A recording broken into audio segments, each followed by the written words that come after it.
Hola, ¿cómo están? Para la mentoría existencial es un honor estar aquí con mi amigo Raúl Hein, también psicólogo. Me presento, como ustedes saben, soy psicólogo clínico. Eh, Estamos haciendo hace ya algún tiempo una mentoría existencial donde los temas centrales que hemos repetido en algunos momentos tienen que ver con lo que es la soledad, el enfrentamiento a la soledad, lo que es la responsabilidad, el sentido de vida y el sentido de muerte. De alguna manera, eh, nos ha parecido interesante desde la mentoría existencial ampliar el espectro de la existencia a algo tan relevante como son los sueños. Y pensamos, como mentoría, establecer un ciclo de episodios del soñar y distintas interpretaciones de los sueños. Pero qué mejor que hacer un recuento global de lo que es el soñar en un marco cultural, filosófico, histórico y que nos lleve un poco al presente. Y en ese sentido, mi amigo es no solamente un teórico del estudio de los sueños, es algo que se profundiza permanentemente, uno tiene que estar estudiando, pero además de eso, es un practicante de la noche. Es un practicante de la noche cuando sueña y escribe e interpreta, y para él es sustantivo, teniendo la intención de establecer algunos cursos, talleres. Nuestras conversaciones usualmente versan sobre qué pasó con los sueños. Para nosotros es muy importante como amigos. La mentoría existencial es importante para ampliar el espectro, y quiero dejar entonces en las manos de mi amigo que va a ser claramente el relator. Así que Raúl, si quieres te presentas un poco quién eres, qué te interesa presentarte, y luego partes con la presentación. Sí, bueno, un gusto de saludarles. Efectivamente, mi nombre es Raúl Jain, psicólogo. Eh, y el tema de los sueños, como mencionaba Eduardo, es un tema tremendamente interesante, ¿no? Para mucha gente, entre esos para mí. Sin embargo, para la mayoría de la gente no pareciera ser tan interesante. A veces, anecdóticamente, la gente relata algún sueño que le ha impactado, y se ocupa de su interpretación, pero mucha gente más bien lo que dice es: yo nunca sueño, o rara vez me acuerdo, o no le doy mayor importancia, en fin. Desde el punto de vista terapéutico, bueno, es evidente que tienen una importancia inmensa, no solo en la actualidad. En el pasado ha sido más relevante aún. Grandes pensadores del ámbito de la filosofía o de la psicología, como Freud, Jung u otros, le han dado una importancia radical al tema de los sueños.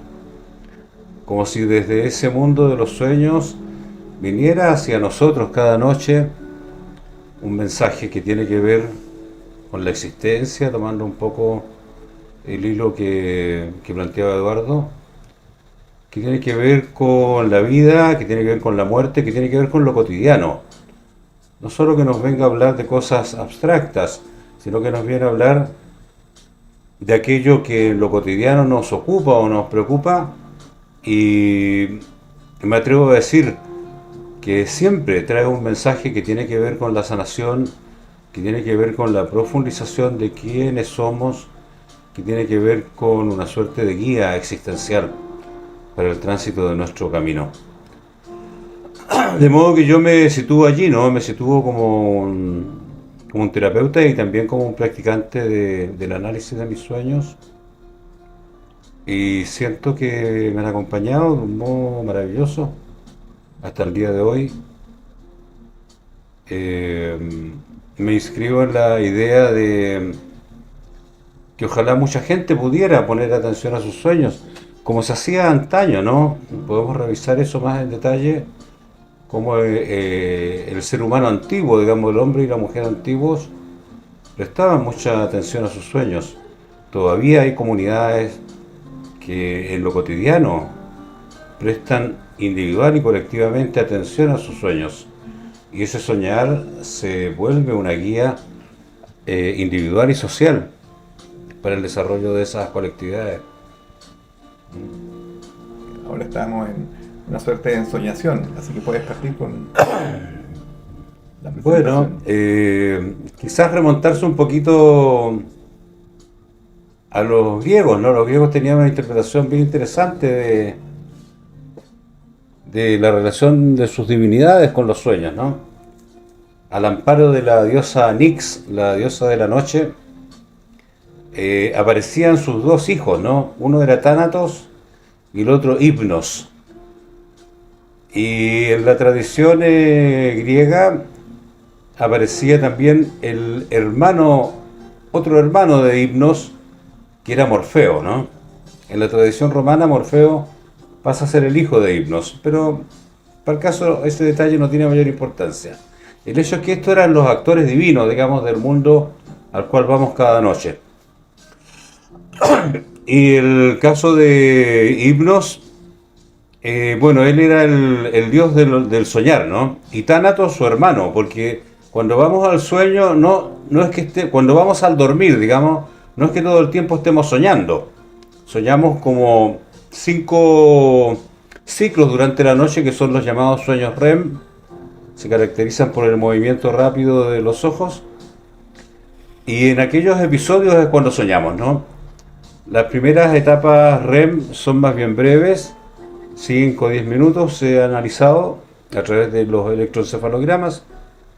Y las etapas REM más cercanas ya al despertar pueden ser muy largas, ¿no? Hasta 1 hora o algo así. Y en esas etapas REM es cuando soñamos. O sea, si uno dice, ¿cuánto tiempo he pasado durmiendo si vivo 80 años? Bueno, he pasado durmiendo 1/3, ¿no? Y de ese tercio, una cantidad importante de tiempo la he pasado soñando. Entonces, volviendo un poco al tema de las divinidades, ¿no? Hipnos regulaba o protegía o cautelaba el mundo del dormir. Y su hijo Morfeo era el que traía el contenido de los sueños desde los dioses hacia el soñante. O sea, no era cualquier cosa el contenido del sueño, era ni más ni menos que un mensaje de los dioses hacia los seres humanos. Y esto, bueno, da para muchísimo, ¿no? Más antiguo aún, no sé, imaginemos el Homo sapiens de 200, que se para en 2 patas, en dos pies, y ¿cómo habrá soñado, no? Ahí es interesante especular un poco, ¿cómo habrá soñado el hombre primitivo, el hombre antiguo, el hombre y la mujer antiguo? ¿Cómo habrán soñado las comunidades? Imaginemos que a alguien se le moría un pariente, por ejemplo, y entonces soñaba con ese pariente, y claro, ya se abría un mundo nuevo, ¿no? El mundo de los espíritus, el mundo donde vivían los que habían fallecido. Y ya se crea allí un concepto interesante, ¿no? ¿Hay un solo mundo o hay un mundo también espiritual, un mundo donde habitan los que han muerto? Si aquel que había fallecido era, por ejemplo, el jefe de la tribu o de la comunidad, o un líder dentro de la comunidad, y luego lo soñaba, el que quedaba vivo, y le pedía algo en favor de sí mismo o en favor de la comunidad, se va también generando ahí un endiosamiento de aquel que ha muerto, ¿no? Bien pudiéramos uno encontrar por allí el origen del sentido de muchas creencias religiosas, ¿no? Como de pedirle a alguien que ha muerto, que ha ido adquiriendo poder, tanto en vida como post muerte, irle pidiendo protección, favores, ayuda. Bueno, eso se parece bastante como a una incipiente concepción de una religión, ¿no? Bueno, también las religiones formales tienen una ligación muy cercana con los sueños, ¿no? La religión más conocida en el ámbito occidental, la religión cristiana, por ejemplo, tiene pasajes bíblicos que son muy relevantes y donde se relacionan con los sueños, ¿no? Por ejemplo, cuando se le aparece el ángel a José, y le dice, toma por mujer a María, quien ha sido concebida por el Espíritu Santo, igual tómala como mujer. Bueno, ese es un episodio trascendente, ¿no? Que ocurre en sueños. Efectivamente, José la toma como su mujer a María, nace Jesús, y bueno, y ya conocemos que de allí para adelante, ¿cierto?, se desarrolla un movimiento cultural, social, religioso, de que ya lleva 2000 y tantos años, ¿no? Y que tiene una gravitación en la vida cotidiana de todos nosotros, o de la gran mayoría de nosotros, tremenda. Así también en el budismo, ¿no? La madre del Buda, previo al nacimiento del Buda, ella tiene un sueño. Sueña con un elefante blanco de 6 colmillos, dice la tradición, ¿no? Que se le inserta en un costado, en una costilla, y que le da el mensaje de que va a tener un hijo, que va a tener un bebé, digamos, que va a cambiar la faz de la Tierra, ¿no? Que va a cambiar la vida de la existencia humana. Bueno, y nace Buda, ¿no? En fin, si uno piensa en cómo los sueños han gravitado en la historia de la humanidad, bueno, han gravitado de un modo muy poderoso. En distintos ámbitos, ¿no? El ámbito de la ciencia, por ejemplo, grandes revelaciones científicas han sido entregadas a algunas personas a través de los sueños. Está el caso bien conocido de Mendeleev, el creador de la tabla periódica, ¿no? Quien sueña, en un sueño se le ordenan todos los elementos químicos con sus distintas propiedades, y él logra establecer esto que hasta el día está vigente, ¿no? Que es la tabla periódica. Y así numerosos ejemplos. En el ámbito de las artes, bueno, sin comentario, ¿no? La poesía, la novela, la pintura, la música. Ahí hay grandísimos relatos, ¿no? Entre los más conocidos, bueno, Calderón de la Barca,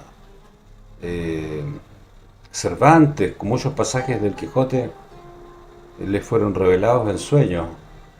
En la música, bueno, Paul McCartney ha declarado que algunos de sus éxitos, como Yesterday o Let It Be, han sido también concebidos en sueños, ¿no?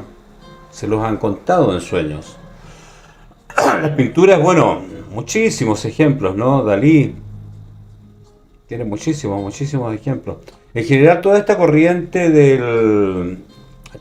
artística que privilegió la subjetividad, tanto en el cine como en la pintura, estuvo fuertemente influida por los sueños. En fin, bueno, daría para muchísimo.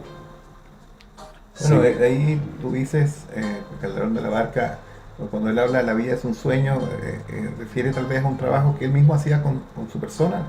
¿Tiene algo que decir al respecto de Calderón de la Barca? Poeta, escritor, dramaturgo. Claro, bueno, es bien conocida la vida es sueño, ¿no?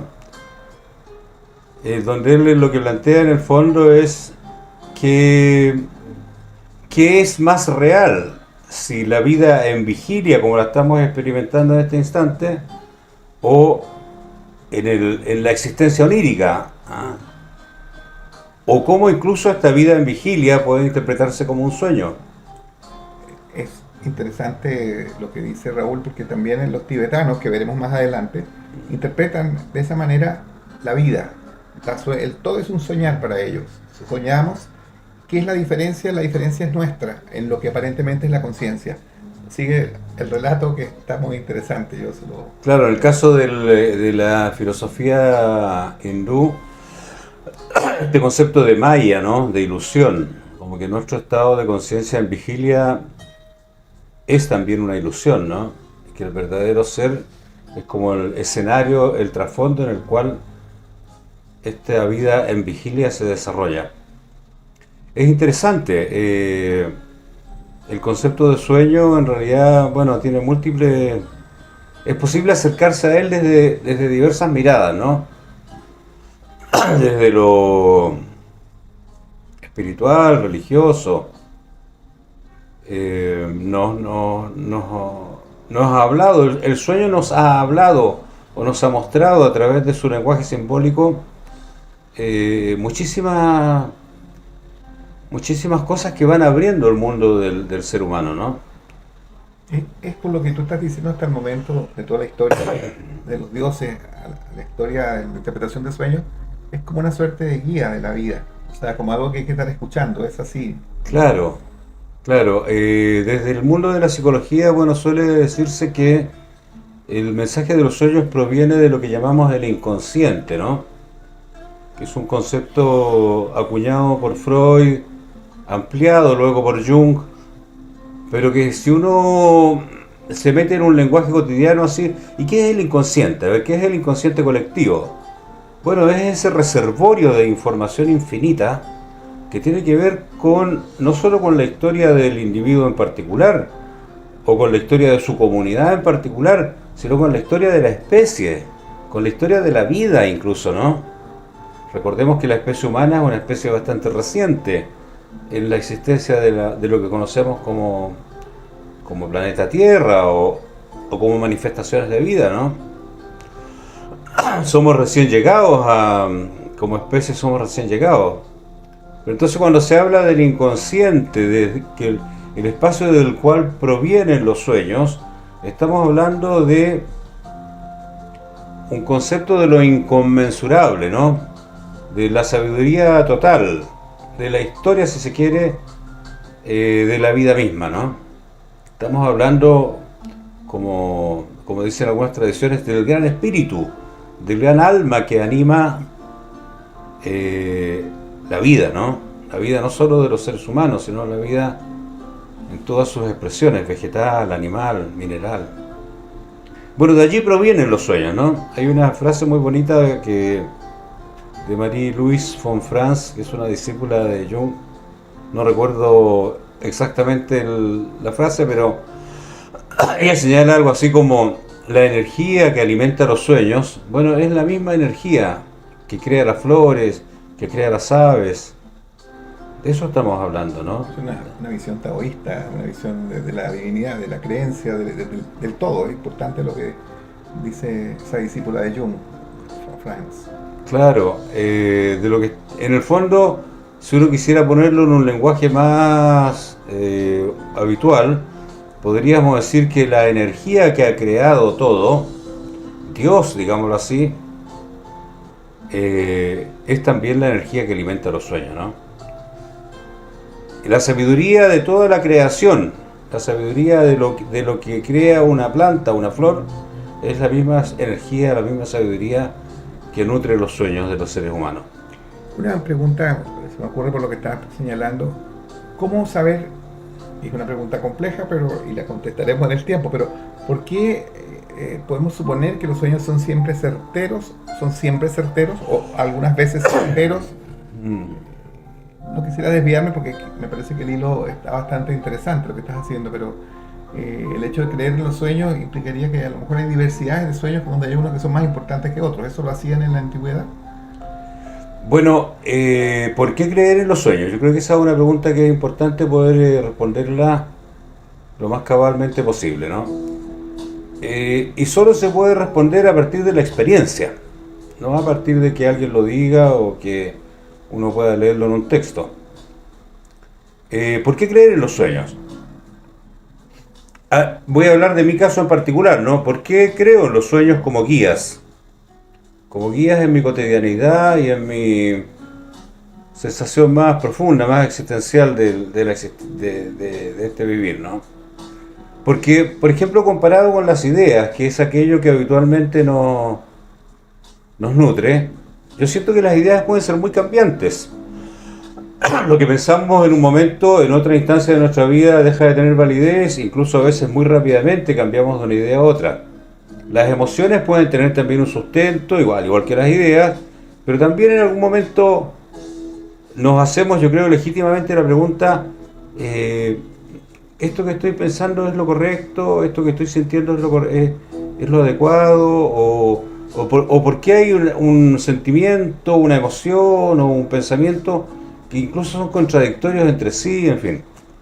Sin embargo, en el sueño yo no siento eso. El sueño yo siento que es una forma de expresión desde esta energía que me provee del sueño, que me otorga una sensación de certeza, ¿ah? Una sensación de una guía profunda, que no es una guía tan taxativa, tan autoritaria, ¿no? Siempre deja abierto. Por eso el lenguaje del sueño es el simbolismo, porque el simbolismo, a diferencia del signo, el simbolismo puede interpretar una situación desde distintas miradas, ¿no? Por ejemplo, un signo pare, bueno, es un signo pare, no hay posibilidad de confusión. Pero, por ejemplo, el símbolo de una esfera puede significar muchas cosas, ¿no? Puede significar armonía, puede significar totalidad, puede significar perfección, puede significar reunión, en fin. Entonces, el sueño habla a través de símbolos, mayoritariamente de imágenes simbólicas, también a veces en palabras. Y las imágenes simbólicas quedan al libre albedrío del individuo. Es como el consejo de un sabio que viene a mostrar situaciones, imágenes, escenas, pero no entrega una orden, digámoslo así, ¿no? Sino que entrega un escenario en el cual el individuo puede encontrar un camino, puede encontrar una solución, puede encontrar respuestas. Yo creo que ahí también en el lenguaje simbólico de los sueños radica gran parte de su riqueza, ¿no? Porque hay que acordarse también que el lenguaje simbólico es muy anterior al lenguaje verbal y muchísimo más anterior todavía al lenguaje escrito, ¿no? Raúl, y como los sueños son, como tú señalas, simbólicos en distintas magnitudes, que recordamos o no recordamos, la pregunta sería, si atendemos a todos esos símbolos, ¿cómo saber cuáles son los símbolos significativos, que son importantes para el soñante desde el punto de vista de lo que estás relatando tú? ¿Cómo saber que un símbolo es importante? De nuevo volvemos a la experiencia, ¿no? Son las cosas que solo pueden apreciarse a través del sentir, de la experiencia, de la vivencia. Yo creo que no hay sueño que no sea importante. Ante crisis profundas, los seres humanos solemos soñar y solemos recibir mensajes en los sueños en que nos plantean posibilidades de salida de esas crisis, ¿no? De salidas exitosas, quiero decir, de salidas crecedoras, de salidas sanadoras. Pero es experiencial, sin duda alguna. Y aquí viene una gran dificultad de nuestra cultura, que es esto de, que está muy extendido, ¿no? De que la gente suele no recordar lo que sueña. Entonces quizás al final podríamos dar un pequeño recetario de cómo acordarse de los sueños, ¿no? En nuestra propia cultura chilena, digámoslo así, hay ejemplos notables de importancia de comunidades que le dan mucha importancia a los sueños. Uno de ellos es el pueblo mapuche. El pueblo mapuche tiene una gran adhesión al mundo de los sueños, ¿no? Le dan una gran importancia, tanto individual como colectivamente. Sí, estaba pensando que la idea del pueblo mapuche, la importancia que tiene, ¿verdad?, la interpretación que ellos hacen de la vida, de la existencia, de la tierra, de la madre tierra. Pero quisiera ir algo un poquito más antes para que lo puedas retomar en relación a los mapuches. Efectivamente, sin adelantarnos de lo que vamos a hacer en el tiempo, pero efectivamente hay ciertos sueños que tienen que ver con lo que es la noche anterior, con lo que uno soñó, con lo que uno vio, con lo que uno miró, y como que se cruzan. Es posible que hayan sueños que yo defino, desde lo que estamos conversando, sueños no tan importantes o sueños basura, digamos, porque a veces, desde el género fisiológico, soñar es como una manera de recuperación. Quien no sueña se enferma. Sí. Entonces a veces no siempre pareciera importante, a pesar del lenguaje que te está dando la importancia de los símbolos, que a veces hay residuos que van quedando y uno va quedando en el inconsciente. Sí, hay dos cosas que pienso mientras te escucho. Uno es esto de los llamados restos diurnos, en que muchas veces soñamos tomando elementos de lo que nos ha ocurrido en nuestra vida en vigilia, digamos, durante el día. Y entonces uno dice, bueno, soñé tal cosa porque hoy día experimenté tal cosa mientras estaba despierto, ¿no? No sé, vi un accidente en auto, fui testigo, y luego en la noche se me aparecen autos, accidentes, en fin. Esos son los llamados restos diurnos. Que pueden traer mensajes más bien superficiales, llamémoslo así, o pueden traer mensajes muy profundos. Jung hace una diferenciación justamente entre sueños menores, le llama a él, y sueños mayores, ¿no? Los sueños menores, claro, van como aliviando las dificultades cotidianas o entregando guías para la existencia cotidiana. No sé, desde mañana tengo que rendir un examen y no logré entender bien la fórmula matemática y durante el sueño, ¡pum!, se me alumbra la ampolleta, ¿cierto? Y mañana comprendo todo lo que no logré comprender el día anterior. Podríamos decir que ese es un sueño de una magnitud menor, ¿no?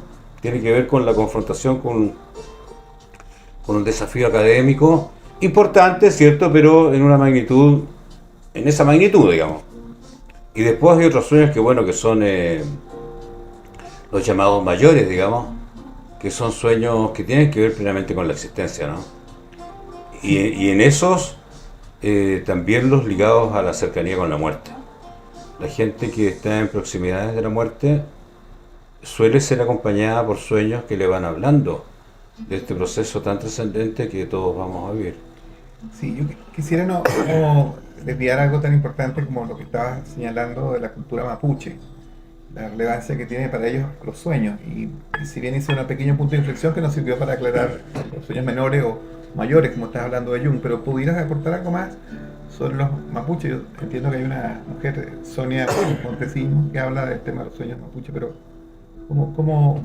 Mira, yo de lo que sé, porque he tenido ocasión, solo en un par de oportunidades, de compartir con ellos, y otras cosas que he leído, ¿no?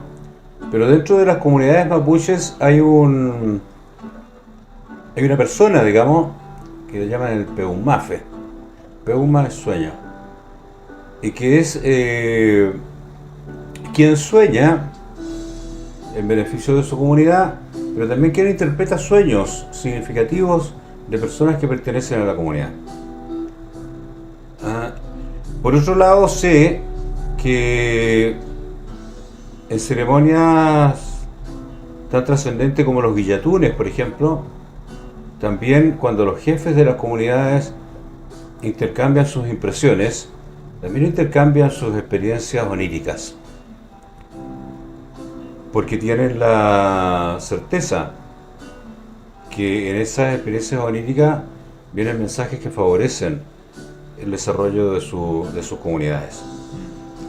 Ahora hay otras comunidades, por ejemplo los aborígenes australianos, que ellos tienen lo que llaman Alcheringa, que es como el mundo de los sueños, ¿no? Ellos basan gran parte de su vida, gran parte de su existencia en esta relación con el mundo de los sueños. Hay otras comunidades también aborígenes, llamémoslo así, originarias, que otorgan mucha importancia al mundo de los sueños, ¿no? Sí, quiero hacer una pregunta sobre lo que tú dices, la importancia que tiene para estos ancestros nuestros, ancestros presentes. Sí. Parece ser que una opinión en general sobre el mundo actual está demasiado digitalizado, demasiada información, pero ¿qué opinas del tema de que en general al principio señalabas que no le dabas tanta importancia a los sueños? ¿Tú dirías que a propósito de tu lectura y conocimiento habría que volver de nuevo, entonces el mundo sería mejor si tuviéramos mayor acceso al simbolismo de los sueños? Sin duda, sin duda. Hay una comunidad que habita Oceanía, que se llaman los Senoi. Los Senoi tienen una escasísima tasa de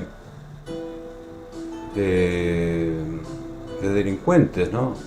Escasísima tasa de violencia. Y ellos hasta el día de hoy conservan una tradición en que la familia, al desayuno, digámoslo así, se reúne y se cuentan sus sueños, ¿no? Los de los niños, los de los adultos. Luego se reúnen, es una comunidad, claro, pequeña, se reúnen los adultos y analizan también los sueños. y van como extrayendo de allí orientaciones para la dirección de sus comunidades. Y sí, para responder tu pregunta muy directamente, sí, yo creo que sí. Yo creo que así como terapéuticamente el sueño es una herramienta de sanación en el plano clínico, colectivamente también.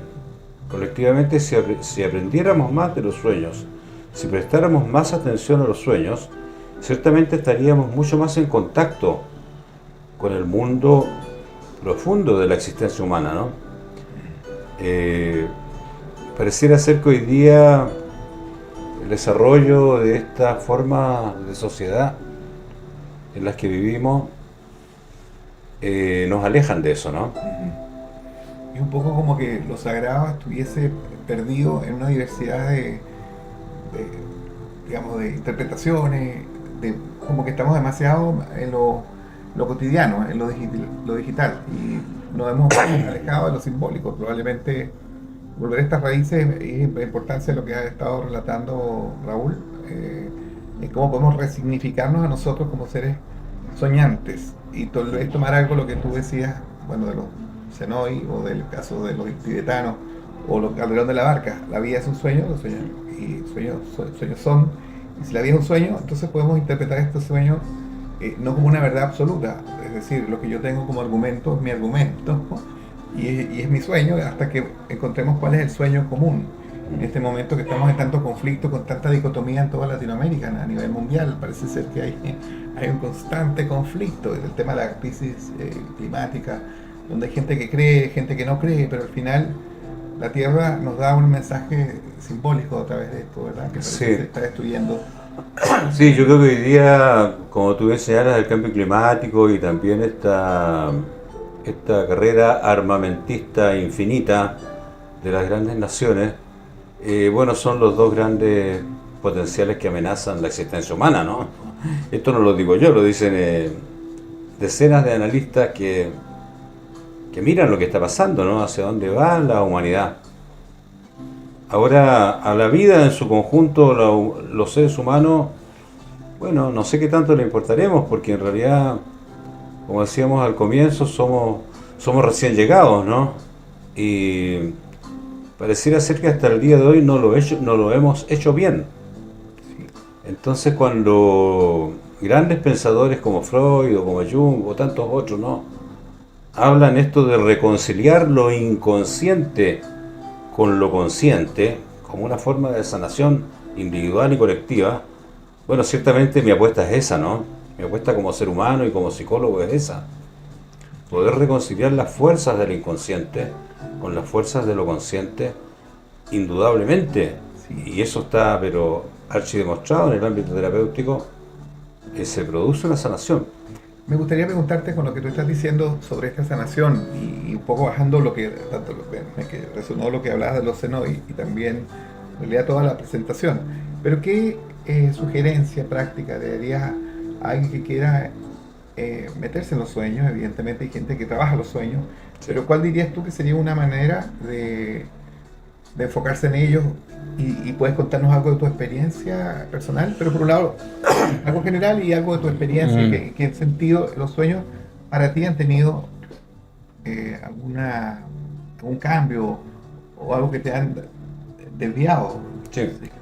Bueno, pensaba que cómo me fui interesando yo en el mundo de los sueños, ¿no? Bueno, a partir de lecturas y a partir también de mi experiencia onírica, que me sorprendía muchas veces, ¿no? Sueños insistentes de repente, ¿no? Como un sabio que te toca la puerta 2 o 3 veces como para cambiar algo en tu conducta, ¿no? En tu vida, hasta el día de hoy, ¿no? Después grandes figuras también en el ámbito nacional, Lola Hoffman, por ejemplo, una mujer muy interesante, ya fallecida, ¿no?, que trabajó las últimas décadas de su vida con decenas de personas en Santiago de Chile, haciendo talleres de sueños, ¿no? Allí acudió mucha gente de distintos ámbitos, artísticos, profesionales, gente también del mundo popular, y encontraron grandes respuestas, ¿no? Encontraron respuestas interesantes a sus vidas. Y yo lo que he hecho cuando ya empecé a notar cómo, cómo este contacto con el mundo onírico me iba diciendo cosas importantes, así como cuando uno va a terapia, ¿no? Bueno, entonces algo queda de las sesiones terapéuticas y después uno lo va masticando, lo va elaborando. Así también me ha ocurrido con los sueños, ¿no? Como si fuesen consejeros, como si fuesen terapeutas. Y lo que yo he hecho, bueno, es en realidad muy poco, es como intentar adquirir el hábito de recordarlos, porque allí hay un primer paso que es muy importante. Luego escribirlos y luego conversarlos, compartirlos, porque a menudo uno no encuentra el significado del sueño. Y como dice un dicho por ahí, un sueño no interpretado es como una carta que no se ha abierto, que está encerrada dentro del sobre. ¿Y qué puedes decir sobre lo mismo que estás hablando? Hay personas que he escuchado que dicen, ¿verdad? Pacientes o personas coloquialmente hablan de que no recuerdan sus sueños. ¿Qué puedes decir al respecto? Sí, mira, cosas súper simples, súper simples. Primero, acostarse con la intención de recordarlos. Decirse antes de dormir, me voy a despertar y me voy a acordar de lo que he soñado. Al mismo tiempo, tener un cuaderno y un lápiz al lado de la cama, ¿no? De modo que apenas me despierte y logre retener, escriba. Porque si uno se mueve ya un poco, o se levanta al baño o lo que fuera, ya lo más probable es que se lo olvide. Entonces la adquisición del hábito requiere que al despertar de inmediato uno tome el cuaderno y el lápiz y antes que se despierte del todo, escribir, ¿no? Aunque si fueran un par de líneas. Después se va acrecentando la facilidad para recordar los sueños. Y contarlos, después contarlos, ¿no? A los hijos, a los familiares, a la pareja, a quien esté cerca, contarlo, compartirlo. Porque de la mirada del otro también va a surgir algo interesante. Aunque sea algo que uno diga, no, esto de frentón está muy perdido, pero igual va a ayudar. Y luego con el tiempo, ¿no? Uno puede revisar las anotaciones de sus sueños anteriores y ya como de un modo un poquito más elaborado, digamos, puede ir encontrando ciertos patrones, ¿no? ¿Por qué sueño tanto con el mar, por ejemplo? Que es una de las cosas que me pasa a mí, ¿no? ¿Por qué sueño tanto con rendir exámenes? ¿Por qué sueño tanto con determinadas construcciones? Bueno, todo eso habla de mí, ¿no? Y en algún momento podemos entrar en detalle, hablar de las técnicas de interpretación de sueños, ¿no? Porque la gracia también es esa, ¿no? O esa es la mayor gracia. Poder tener un sueño, poder recordarlo, poder anotarlo y luego poder darle un sentido que tenga que ver con mi vida. No son abstracciones. En ese sentido, lo que tú estás planteando es que, si bien es deseable, como hablabas, el tema que interpretaba los sueños los mapuches, existe alguien que era el que podía interpretar o ayudar a interpretar a un soñante. ¿Cómo se llamaba? ¿Cuál era el nombre que tenía? Peumafe. Peumafe.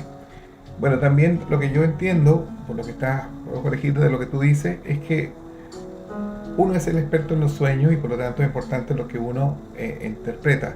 Y el rol del experto, ¿cómo lo ves tú? Como una ayuda, claro, pero un terapeuta o un familiar o un amigo podrá dar alguna interpretación al soñante, pero quien tiene la última palabra siempre es el soñante. El soñante va a saber si le hace clic o no le hace clic la interpretación de otra persona. Y ese saber es, de nuevo, ¿no? Experiencial. Dice, ok, por ahí va la cosa. Pero el que tiene la última palabra siempre es el soñante. Pero para el soñante solo resulta muy difícil a veces encontrar el significado. Porque hay contenidos del inconsciente que cuesta mucho verlos, ¿no? A veces porque son dolorosos, porque son tristes. Como dice Jung, es difícil interpretar los sueños porque es difícil mirarse la espalda. Es difícil mirar la sombra también, que podríamos profundizar en ese concepto en otro momento, el concepto de la sombra junguiana, que lo considero muy interesante. Y que suele aparecer en los sueños, ¿no?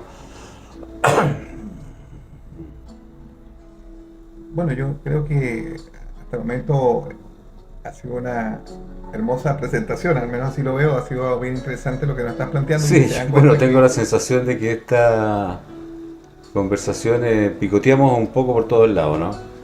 Quizás pudiéramos en algún momento después enfocarnos en algunas cosas en particular. es la idea de la mentoría existencial. Esto es una Claro. introducción.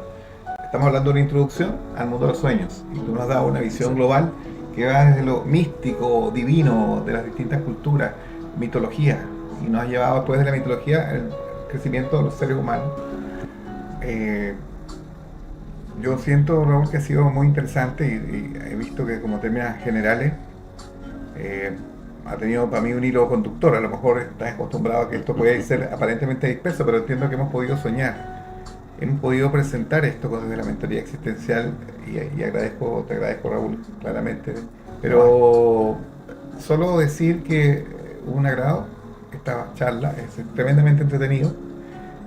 Darles las gracias a los auditores que nos están escuchando de cualquier lugar, en cualquier momento del mundo. Ya tenemos una promesa de esa mentoría existencial.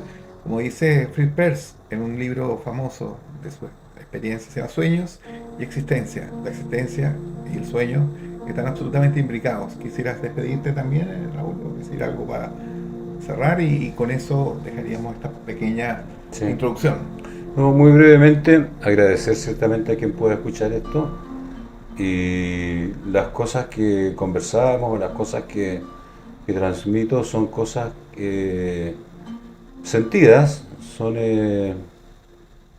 es un agrado para mí poder conversar acerca de este tema de los sueños. Vamos que a soñar se ha dicho entonces, a soñar. Muchas gracias.